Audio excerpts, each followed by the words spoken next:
The morning the frost held longest on the paddock rail, Eleanor Vane pulled a coat that was not hers over a gown that was, and walked into the stable yard of Ashcombe, as though she belonged to the horses and not to the house. The coat was the stable boy's. It was brown wool, gone thin at the elbows, and it smelled of hay and of the tallow the lads used on the harness, and it hung on her narrow shoulders the way a borrowed thing always hangs like an apology. She had taken it from the peg by the tack-room, without asking, because asking would have meant explaining, and there was no explaining what she meant to do. She meant to stand in the cold near the pump where the kitchen boy filled the morning jug, and she meant to watch a man's hands. She had watched those hands for 3 days. On the 4th, she intended to be certain. Above her, in the great gray face of the house, a curtain moved at a first-floor window, and did not move again. She did not see it. She was counting the seconds it took the water to run clear. To the servants of Ashcombe, and to the village below it, and to the county that had once received her mother at its finest tables, Eleanor was a problem that had already been solved. Her father was 6 months in the churchyard. The debts he had left were the sort that a solicitor read aloud in a low voice, as one reads a diagnosis. The house that should have been hers had gone to a cousin she had met twice, and the cousin had been generous, which was the cruelest thing he could have done because it meant she owed him. She had been given a room at Ashcombe, not as a daughter of the family, but as its poor relation, a woman of 24, with good hands and no fortune, useful for letters and accounts and the small management of a nursery that was not hers. The room had decided what she was before she had unpacked her trunk. She was the plain cousin who did the sums. She was the one who would not marry now. What the room did not know was that Eleanor could read a ledger the way a physician reads a pulse, and that a ledger at Ashcombe had begun, very quietly, to lie. The master of the house was Marcus Rennick, the Earl of Ashcombe, and he was a man. No one at his own table approached without being spoken to first. He was 32.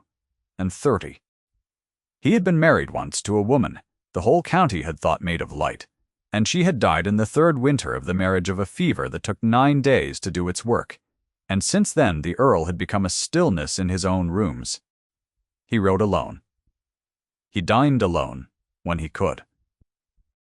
He kept a small son upstairs, a boy of 5, named Thomas, whom he loved with a helplessness he could not put into any sentence, and whom he could not quite bring himself to sit beside, because the boy had his mother's chin, and it undid him. And the county said the Earl was cold. The county was wrong, and the county was comfortable being wrong, because a cold Earl asks nothing of anyone. Eleanor had learned all this in her first fortnight, the way one learns a house by listening to it. She had not expected to care.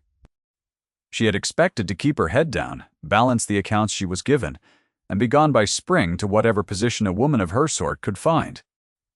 She had not expected to notice on a Tuesday that the Earl's private cup, the one from which he drank his morning draught for a complaint of the chest that his physician had prescribed, had begun to carry a faint bitterness under the honey. She had not expected to be the one who noticed. She had poured that draught twice when the nursery maid was ill, and she had tasted the spoon out of the old habit of a woman who had once run a kitchen, and the second time the bitterness had a shape to it she did not like. She told herself she was mistaken. She told herself for 3 days. Then she stopped telling herself anything and took the stable boy's coat. You may wonder why a woman in her position would not simply go to the Earl. Stay with me, and you will understand what such a woman risked by opening her mouth. For now, know only this. She had no proof, she had no standing, and she had a cousin downstairs who had already told her kindly that she imagined slights where none were meant. The pump ran clear, the kitchen boy filled the jug, and across the yard, unhurried, came the man Eleanor had been watching, a man in a good dark coat, who had no business at the pump at all. His name was Gerald Pike, and he was the Earl's man of business, come up from London the previous autumn to set the estate's affairs in order after the old steward retired. He was perhaps 40, smooth and easy to overlook, the kind of man who is always exactly as agreeable as the room requires. He carried a leather folder under his arm as though he were on his way to somewhere important, and he stopped by the jug and he spoke a word to the kitchen boy, and his free hand moved once at his waistcoat pocket and once above the jug. And it was so ordinary that Eleanor would have missed it entirely if she had not spent 3 days learning where to look. She did not gasp. She had trained herself out of gasping. She turned her face into the collar of the stable boy's coat, and became, for the length of a breath, only a servant, warming herself against the cold, and Pike walked past her without a glance, because a servant in a thin brown coat is a piece of the yard no more worth a glance than the pump. A man at a first-floor window, however, had seen her cross the yard in a coat that did not fit, and had seen where she stopped, and had seen what she watched. And the Earl of Ashcombe, who approached no one, came down his own back stairs. For the first time in a year, she was still by the wall when his shadow fell across the frost. "You are cold," he said. His voice was low and level, and it was not a question. And it was not kind in any way she could name, and she understood later that it was the kindest thing anyone had said to her in 6 months. Come inside. She came inside, not because she wished to, because a woman of her position did not refuse an earl, and because her feet had gone past feeling in the borrowed boots, and because some part of her that had been alone a very long time answered the command before her pride could stop it. He took her not to the drawing-room where a poor cousin might be received, but to the library which was his, and which no one entered without him. It was a long room, 2 stories of books climbing into shadow. A fire already lit, though the morning was young, the light coming gray and clean through tall windows onto a floor worn pale by a century of pacing. He did not sit. He stood by the fire and looked at her with eyes the color of smoke over water. And he waited, and the waiting was worse than any question. "Whose coat is that?" he said at last. "Ned's. My lord, the stable boy." "I will return it." "I did not ask that you return it." He was quiet a moment. "I asked whose it was." "You answered a different question." "You do that, I think, when the true answer is one you have decided to keep." Eleanor's hands were folded in front of her, and she made them stay folded. "I was cold," she said. "I went out to the yard. That is all." "That is not all." He said it without heat.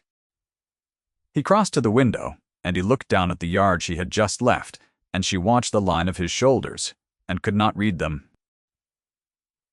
"For 3 mornings you have found reasons to be near the pump when the household drafts are drawn. This morning you wore a coat that would let you stand there unseen. I have buried 1 person in this house to a sickness no physician could name. I am not a man who believes in coincidence any longer." He turned. "What did you see, Miss Vane?" And there it was. The choice lay before her, like a hand of cards she had not asked to be dealt. She had no proof. She had a suspicion, a bitterness on a spoon, a gesture in a yard that any court would call nothing. If she named Pike and was wrong, she was a poor relation slandering the man who kept the Earl's confidence, and she would be gone from Ashcombe by nightfall with a reputation that would follow her to every door in England. If she named him and was right, she still had nothing but her own word, and her own word had been decided to be worth very little. "I do not know what I saw," she said. "That is the truth, my lord. I have a suspicion I cannot prove, and I will not ruin a man on a suspicion. If you will give me, until I am certain, I will bring you certainty, or I will bring you my apology." Something moved in his face. It was not a smile. It was the ghost of the muscle that a smile would use, and it was gone before it arrived, and she thought she had imagined it. "You will not ruin a man on a suspicion," he repeated slowly. "Do you know how rare that is, Miss Vane, in a house full of people who ruin one another for sport?" He came back to the fire. "How long?" "A week. Perhaps less. You will have it. And you will have this." He was silent, choosing. "You will not go into the yard again in a stable boy's coat, alone, in the cold, where I cannot see you. If you must watch, you will tell me where and when, and I will arrange that you are not watching alone. That is not a request." It was a command, and it was syntactically a cage. And Eleanor, who had spent 6 months being managed by kind men, felt the difference in her chest before she understood it. He was not managing her. He was standing between her and the cold. She did not know how to answer a thing like that, so she inclined her head, and she said, "Yes, my lord." And she did not trust her voice with anything longer. That night, in the ledger she was not supposed to read, she found the second lie. It was a small thing and a beautiful thing, the way the best frauds are beautiful. A tenant's rent, recorded as received, and then, 3 pages on, recorded as arrears, so that the same money existed twice, and belonged, in the difference between the pages, to whoever had written both. She found 4 such differences before the candle guttered. She found the hand that had written them, and it was a clerk's hand, careful and anonymous. And she had seen it before, on the folder under Pike's arm. Money was the motive. She understood it. Then, sitting in the cold with her fingers black from the pages, a man who had been skimming an estate for a year would not fear a dead earl. He would fear an earl who had begun, that autumn, to take an interest in his own accounts, an earl whose grief had started very slowly to lift, who had asked the steward for the ledgers in October, and been told they were with Mr. Better. Pike in London, an earl who was coming back to life, was, to Pike, a debt about to be called, and a widowed earl with a weak chest and a bitter cup was, to a patient man, a debt that might quietly forgive itself.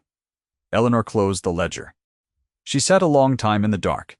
Then she did the thing that the whole rest of the story turned upon, though she did not know it. Yet, she did not run. She had somewhere she might have gone, a cousin in Bath, who would have taken her in, a life of small, safe uselessness, waiting for her whenever she chose to accept it. She thought of it. And she thought of a boy of 5 upstairs, with his mother's chin, who would have no one at all if the bitterness in the cup was allowed to finish its work. And she found that she could not make herself pack the trunk. She stayed. Not for the earl. She told herself that carefully. She stayed for the boy, and for the ledger, and for the plain, unbearable fact that she had seen a thing and could not unsee it. That she stayed also for the man who had come down his own back stairs to bring a cold woman in from the yard she did not yet admit, because her wound would not let her. Her wound had a voice, and the voice was patient and reasonable, and it said what it had said for 6 months. No one chooses you. You are the cousin who does the sums. Do not be a fool twice. The next morning the earl was not at breakfast, and Pike was, and he was charming, Miss Vane, he said, rising when she entered, which no one did for her. You look tired. These accounts the earl has burdened you with. They are no work for a lady. You must let me take them back. I would not have you strain yourself over columns that are my province. You are very kind, Mr. Pike, Eleanor said, but I find I have a head for columns. My father said it was my only fortune. She smiled. The small smile she had learned, the one that gave nothing. And the earl seems to wish them done in the house this quarter. Something passed behind Pike's agreeable face, quick as a fish under ice. Of course, he said, whatever his lordship wishes. He sat. He buttered his bread. And he said to the room in general, in the tone of a man making pleasant conversation, "It is a sad thing, is it not, to see a house run by charity? One hopes the poor girl finds a situation before her welcome wears thin. There is only so long a family will keep a relation who cannot pay her way." The footman by the door looked at his shoes. The nursery maid, pouring, did not lift her eyes. And Eleanor felt the old heat climb her throat, the shame that had a name now, the label. The house had fastened on her, spoken aloud at last by a man who wanted her gone. She kept her hand still. She kept her face empty. Her pulse, though, had betrayed her, a hard, quick knock at the base of her throat, and she hated that it showed. And she did not know that a 5-year-old boy had come to the door in his nightshirt, looking for his father, and had heard every word. The earl found his son crying on the nursery stairs an hour later, and could not, for a long moment, understand why. When he understood, he went very quiet, and the servants who saw him pass said afterward that they had not liked his face. The week Eleanor had asked for became the strangest week of her life. She built her proof the way a mason builds a wall, one small verified stone at a time. She copied the 4 false entries onto a sheet she kept sewn into her stays, where no one would think to look. She learned which mornings the private draft was drawn, and by whom. She learned from Ned the stable boy, who was grateful for the return of his coat, and would have told her anything, that Mr. Pike had lately taken a great interest in the still room, where the honey and the herbs were kept. Ned told her this while he curried a gray mare in the cold barn, his breath white in the lantern light, his voice low, the way a servant's voice goes low when it carries a thing it half fears to say. He had gone in early one morning for the horse liniment, he said, and found Mr. Pike there in his shirt sleeves with a candle, moving the jars along the shelf, and Mr. Pike had told him sharply to fetch what he came for, and be gone. A second time it had been near midnight, and Ned had seen the still room light burning under the door, and heard the small clink of a glass stopper set down, and had not gone in at all, because a stable lad does not question a gentleman at midnight, and had lain awake on his straw afterward wondering why a man of business should want the honey. He told her these things and then looked frightened that he had told them, and Eleanor pressed a coin into his hand and said it was owed for the loan of the coat, and told him to say nothing of it to anyone and to come and fetch her at once, at any hour if he saw the still room light again. He nodded and closed his fingers on the coin. He was 14 years old, and loyal and afraid, and she was sorry to have made him a part of it, and she had no one else in the house she could trust with a single word. And she learned the Earl. She did not mean to. It happened in the margins of the work. He arranged as he had said he would that she was not watching alone, and what this meant in practice was that the library became a place where 2 people sat with the same fire and did not always speak. He would work at his end of the long table, she would work at hers, and she began to see the man the county had decided not to see. She saw him fold a letter to his son that he never sent, and put it in a drawer with others. She saw him stop, sometimes, in the middle of a page and look at nothing, and she learned not to speak into those silences. She saw once his hand go to his breast pocket, where she later understood he kept a small painted likeness of his dead wife, worn at the edges from being held, and she saw him take it out and not look at it and put it away. And she understood the grief was not a thing he was finished with, but a room he lived in, and that he had left the door open a crack. That autumn, for the first time, "You do not eat enough," he said to her on the 4th evening, not looking up. "You have grown thinner since October. It is the accounts. Stop at 9 and eat something." "I am not hungry, my lord." "I did not ask if you were hungry." He turned a page. "Eat something." And Eleanor, who had been feeding herself carelessly for 6 months, because no one had cared whether she ate, felt her eyes sting in the firelight, and was furious with herself for it. It was a command. It was the plainest, coldest, most impossible tenderness she had ever been shown, and it undid her more than any soft word could have, because a soft word she could have disbelieved, and this she could not. There was bread on the sideboard, and cold beef, and a wedge of good cheese, and a jar of the same honey she no longer trusted, and she ate the bread and the beef, and left the honey, and he watched her do it over the top of his page without seeming to watch, and when she had finished, he turned back to his work as though nothing had passed between them, which was how she knew that something had. He did not ask again on the nights that followed. He did not need to. A dish would simply be at her elbow when she sat down, put there by a footman who would not meet her eye, and she understood that the Earl had given an order about her in a house where his orders were law, and that the order was that she should be fed, and that this was the shape his caring took, an order given to a servant, a plate set quietly at her hand, a thing done and never spoken of. She thought of the kind men who had managed her these 6 months with soft words and softer excuses, and she thought that not one of them had ever noticed she was thin. You know the feeling, perhaps. The way a small, unasked-for kindness can find the exact place. The large griefs have worn thin. She stopped at 9. She ate. On the 5th night, the fire had burned low, and the house was asleep. And they were both still at the table, and a page slipped from her hand and drifted to the floor between them. And they both reached for it, and their hands did not touch, but came within the breadth of touching, and stopped. She felt the warmth of him across that small distance the way one feels a fire through a closed hand. Neither of them moved. The page lay on the floor. His eyes were the color of smoke over water, and they were very close. And she was aware of exactly where he was in the room, which she had been for days without letting herself know it. And she thought, with a clarity that frightened her, that if she leaned the breadth of that breath forward, the whole careful architecture of her position would come down. She did not lean.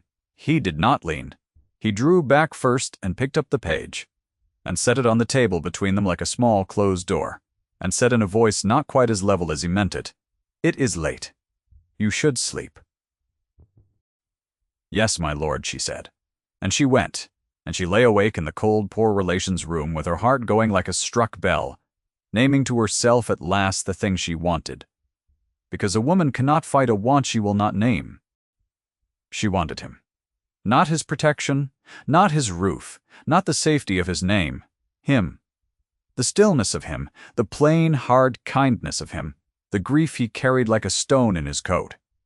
She wanted to be the one who sat in his silences. And she knew, with the patient, reasonable voice of her wound, that wanting him was the surest way to be broken. Because a man like that did not choose a woman like her. And to hope otherwise was to be a fool twice.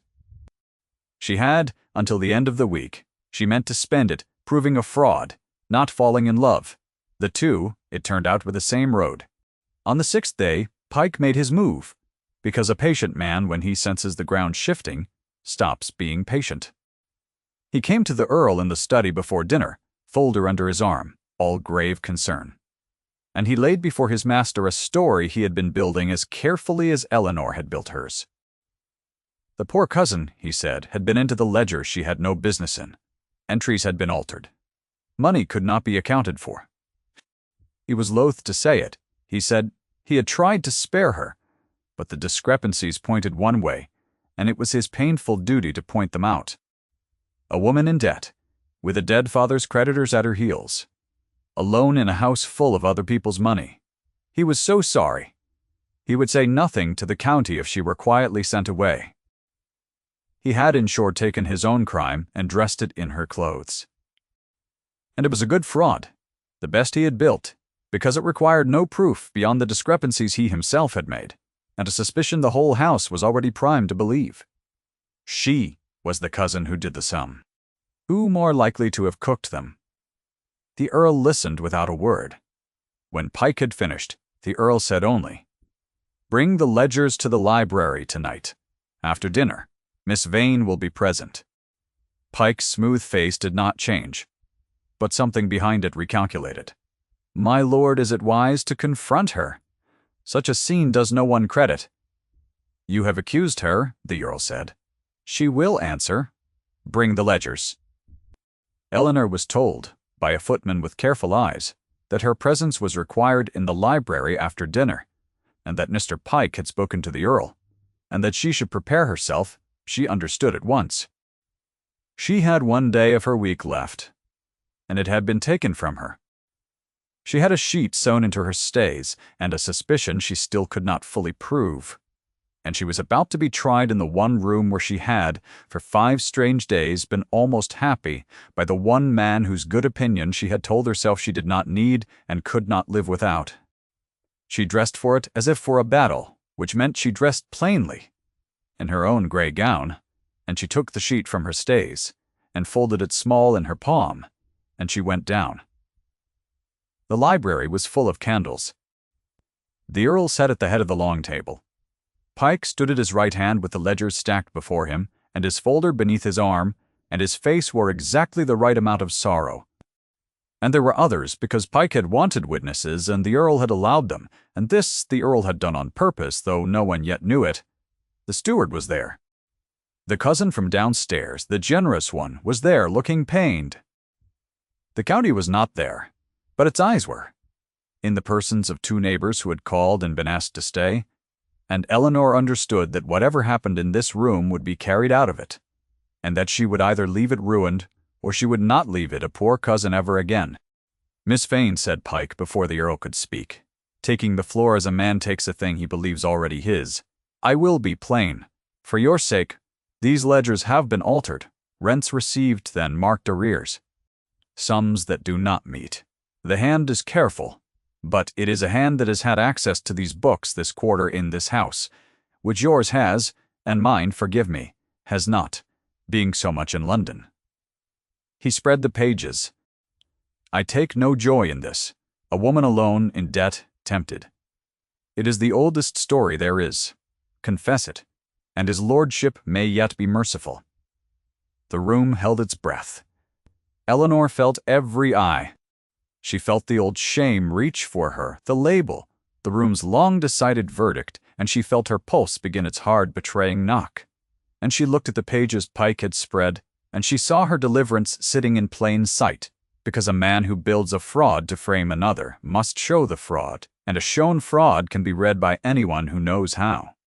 "You are right that the ledgers are altered, Mr. Pike," Eleanor said, and her voice did not shake, and the not shaking was the bravest thing she had ever done. "You are right that the hand had access this quarter. You are wrong about whose hand it is, and I can show the room why. If his lordship permits." "His lordship permits," said the Earl. She stepped to the table. She did not touch Pike. She touched the pages. "Here is the rent from Halloway Farm, received the 12th of September. Entered in this hand," she turned 3 leaves. "Here it is again marked. Arrears the same quarter, entered in the same hand. The same money, twice. Not stolen, gentlemen, doubled. A theft that leaves the total whole so the eye slides past it, and takes its profit from the difference between 2 pages no one reads together." She laid her folded sheet beside the ledger and opened it. And on it were the 4 differences copied in her own plain hand, dated, each with the leaf it lived on. "I found 4. There are more. I copied these a week ago, before Mr. Pike had cause to accuse anyone, which the date will show. I did not alter these books. I read them.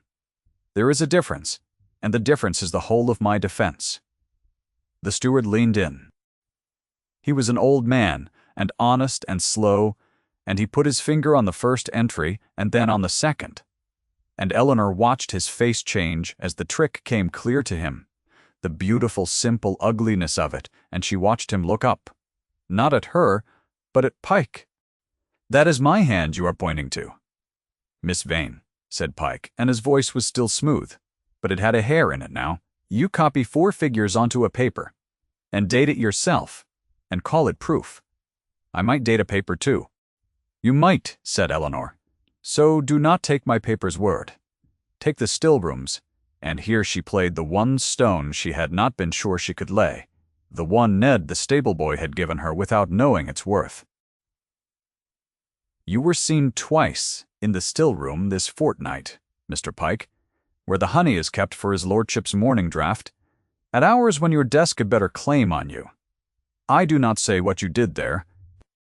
I say only that his lordship's cup has carried a bitterness under the honey these 3 weeks, that I tasted it myself when I drew the draught in the maid's illness, and that a man who has doubled an estate's rents for a year has reason to fear an earl who has begun to read his own books, and less reason than most to wish that earl in good health." It was not proof of poison. She knew it was not. She had chosen her words with care so that it would not be, so that she accused him of nothing she could not stand behind, and left the rest to hang in the candlelit air of a room full of witnesses, where a thing that hangs is sometimes heavier than a thing that is proved. She had learned that from the ledger. The difference between 2 pages is invisible until you lay them side by side. Then it is the only thing you can see. Gerald Pike looked at the steward's face, and at the cousins, and at the 2 neighbors, whose eyes were the county's eyes, and he made at last the calculation that patient men make when patience has failed. And it was the wrong one, because a guilty man's instinct when cornered is to reach for the door. and reaching for the door is a confession the whole room can read. "This is absurd," he said, and he gathered his folder and he stepped back from the table. "I will not stand to be slandered by a woman who counts other men's money." "You will not leave this room," said the Earl of Ashcombe. He had not raised his voice.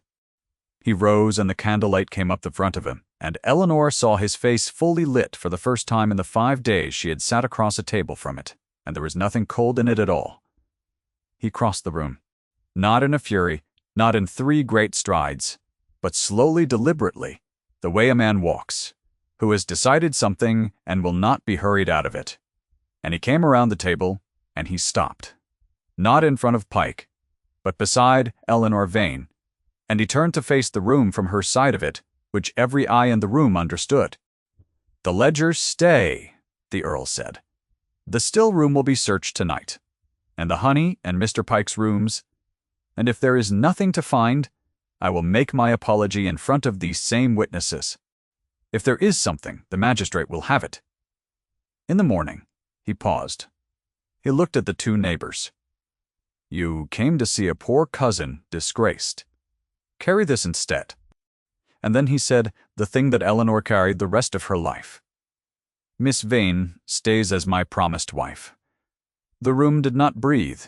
It was 7 words. He had not made a speech.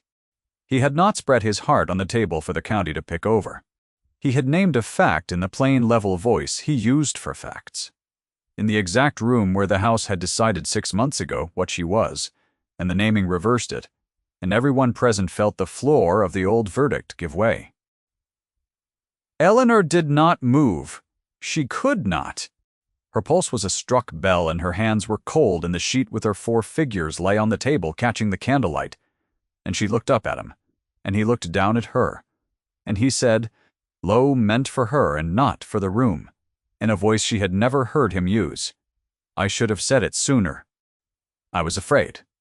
I am done being afraid." Pike was taken to a small room, and the door was watched. The still room was searched. What was found there is not a thing for a tender telling, and the magistrate came in the morning as the Earl had said, and the county carried the story out of the library, and down into the village and across the county's tables, and by the end of the week there was no door in 3 parishes that would not have opened to Eleanor.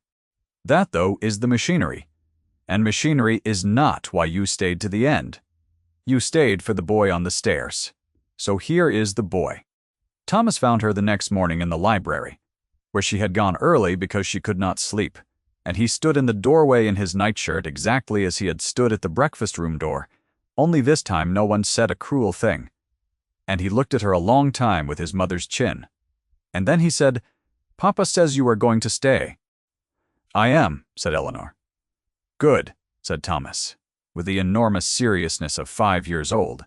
And he crossed the room and put a cold small hand in hers, and that was the whole of his speech, and it was a better one than the county's. The Earl found them there a little later, the woman and the boy at the tall window with the winter light coming in. And he stopped in the doorway the way she had first seen him stop at doorways, a stillness in motion, and this time he did not turn away. He came and stood at the boy's other side. And Eleanor, who had learned him in a week the way you learn a house by listening to it, felt him reach past his son and take her hand and hold it plainly.